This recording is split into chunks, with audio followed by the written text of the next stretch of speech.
Good day everyone. My name is Judanay Almogera from BC Filipino Block 208. My report is about School Governing Council.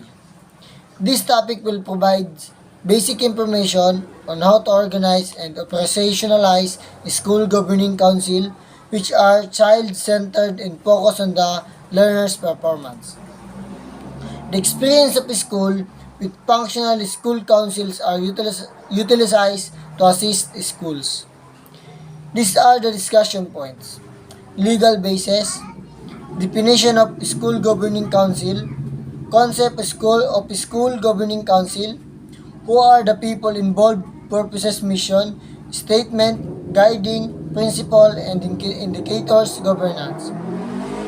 The rules and the relationship of the school governing council. And lastly, getting started on the election process. So, let's start. Legal basis of School Governing Council. The organization of School Governing Council is anchored in the following legalities. RA 9155, Governance of Basic Education Act of 2001, Section 1.2. The parents in the community shall be encouraged for active involvement in the education of the child.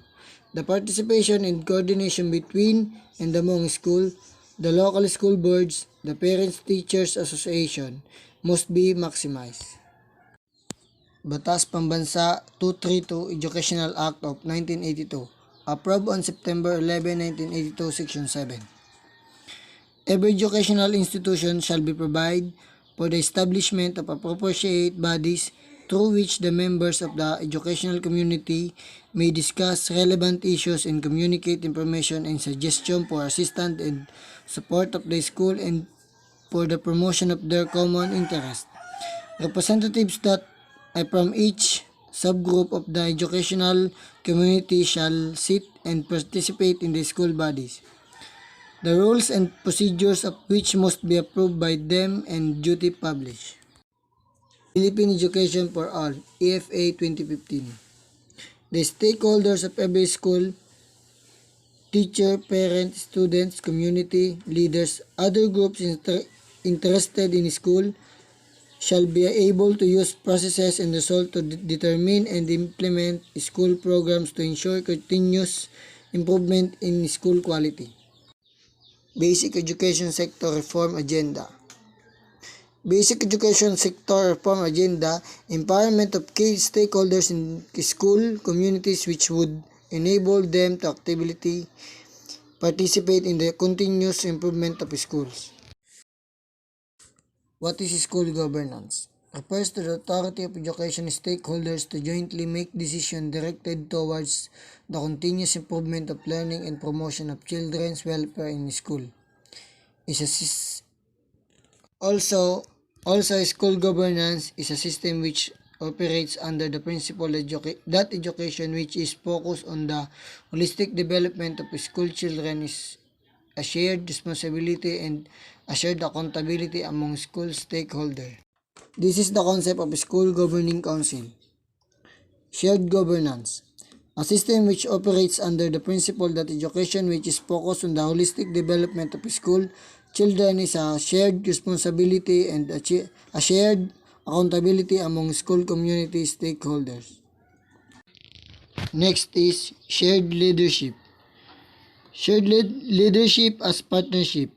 Internal and external stakeholders are guided by shared vision and common goal. Distributed leadership. Common culture to hold everyone accountable. Community leaders. Where stakeholders are included in the decision-making process, they are most likely to implement change. Shared commitment. Shared ownership of the school. Shared organizational values and trust. Shared responsibility to see the schools succeed. Lastly, shared accountability. Taking one's fair share of responsibility for outcomes. Answer for action and result of actions. Not only taking credit but also accepting the blame. People involved in school governing council are internal stakeholder and external stakeholder. For external stakeholder, students and student organization, parents of students and parents association, teachers, non-teaching and parents association. In external stakeholder, GAS, NGOs, CSOs, alumni, retirees, professionals. Basic sectors, business, fisher folks, farmers, indigenous people, cultural minorities, and others.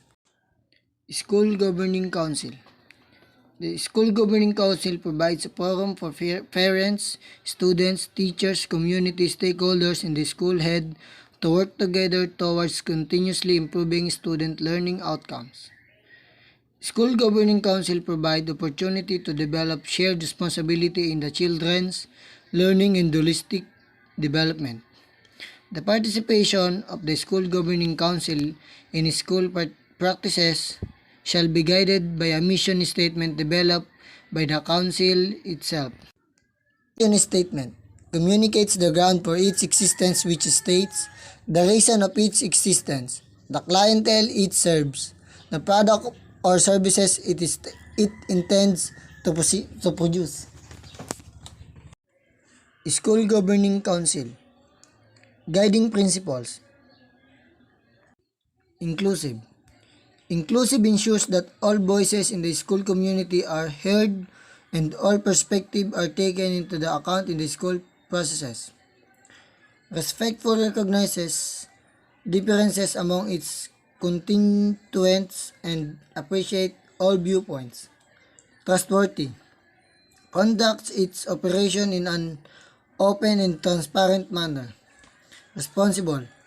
Strives to respond to the needs and the aspiration of the community they serve. Effective. Continuously make a difference in their students' learning. Committed. Commits to fulfill their role as a link in school-level governance. The following indicators of an effective school governing council may also be considered as guide for council operation. Openness, transparency, effective communication, synergy, continuous personal development, cooperation and trust, good leadership, clear and shared goals.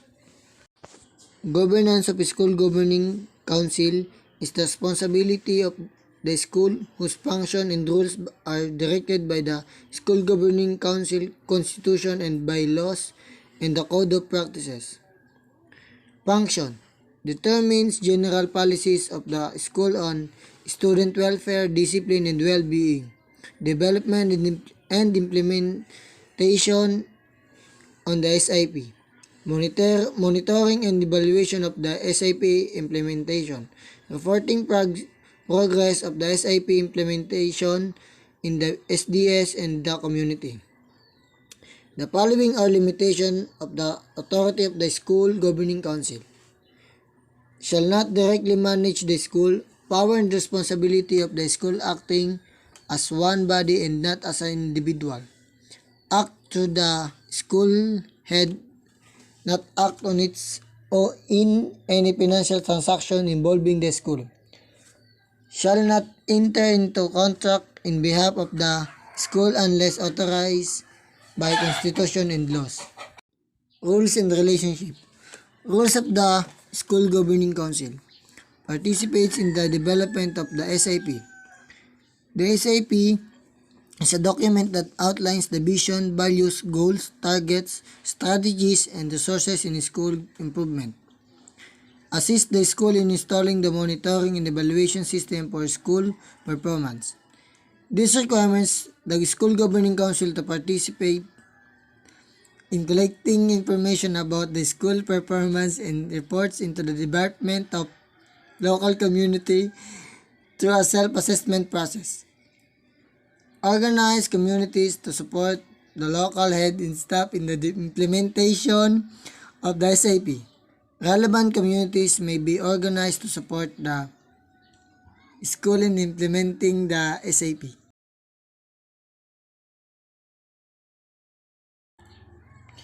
The School Governing Council is created through an election process.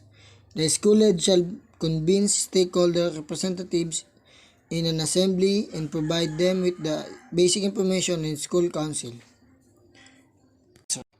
School head explains the discussion areas. Readiness assessment. Basic concept of school governing council. Rules, function, responsibilities, and limitation of school governing council. Constitution and bylaws of the school governing council. Membership composition of the school governing council. Term of office of council members. Election process. Election process involved the following step. Awareness raising. Informing parents about school governing council and notice of organizational meeting. Nomination. Recruiting parents and community members to serve as council members. Election. Clearly defined in the Constitution. Installation. Establishing council structures. Composition of school governing councils. Composition of school governing councils should remain flexible considering the context of schools such as graphical location and demographics. School governing councils may elect the following officers: chairperson, vice chairperson, secretary, treasurer, auditor, chief executive,